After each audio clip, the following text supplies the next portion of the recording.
जय हिंद दोस्तों, वंदे मातरम। कुछ समय पहले खबर आई थी कि राउटर्स के जो पत्रकार थे दानिश सिद्दीकी, उनकी बड़ी निर्मम हत्या कर दी गई थी अफगानिस्तान में तालिबानी आतंकियों के द्वारा।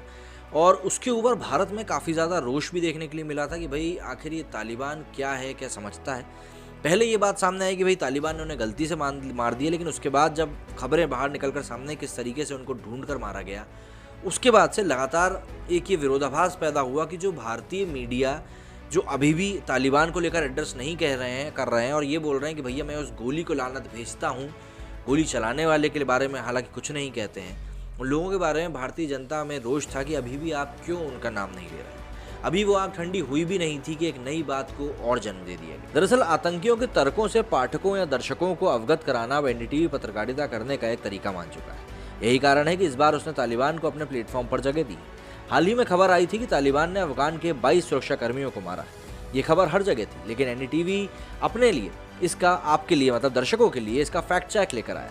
उसने संपर्क साधा सीधे तालिबान के प्रवक्ता से और दिखाया कि जैसे खबर अफगान से आ रही है वो तो सच है ही नहीं। खैर, सच वो है जो तालिबान का प्रवक्ता बताएगा, वो भी एनडीटीवी के माध्यम से। अब जो आप स्क्रीनशॉट अपनी स्क्रीन में देख रहे हैं, ये एनडीटीवी ने मतलब कुछ इसको लेकर 5 ट्वीट किए हैं। सब में अलग अलग सवालों पर आतंकी तालिबान की राय है, जिसमें उसने मोहम्मद सोहेल शाहीन, जो तालिबान का प्रवक्ता है, उसके बयानों को रियलिटी चेक का नाम दिया है। इसमें शाहीन ने कहा है कि हमारे यहाँ ऐसा कोई मामला नहीं है जब हमने सरेंडर किए हुए लोगों को इस तरीके से मारा हो। जाहिर सी बात है, फोटो जर्नलिस्ट दानिश सिद्दीकी की निर्मम हत्या पर एनडीटीवी से तालिबानी प्रवक्ता ने कहा कि आप ऐसा नहीं कह सकते कि दानिश को हमारे लड़ाकों ने मारा, वो क्रॉस फायरिंग में मारा गया है। जबकि मस्जिद की बात जो निकलकर सामने आई है वो सभी के सामने है।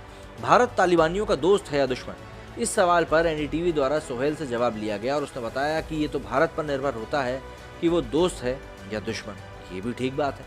15 साल की लड़कियों के तालिबानियों से निकाह पर सोहेल के बयान को रियलिटी चेक का हिस्सा बताकर पेश किया गया। बयान में सोहेल ने कहा कि ये इस्लाम के नियम के विरुद्ध है कि किसी आदमी को उसकी बेटी देने के लिए दबाव बनाए। ये हो ही नहीं सकता और ये एक फेक न्यूज़ है। बहुत बढ़िया।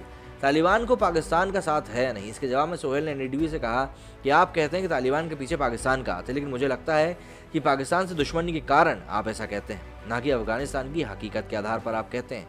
अब यहाँ पर काफ़ी सारी बातें थी जिसको कि एनडीटीवी ने अपने मुताबिक आप लोगों के सामने रख दिया, मतलब अपने दर्शकों के सामने रख दिया।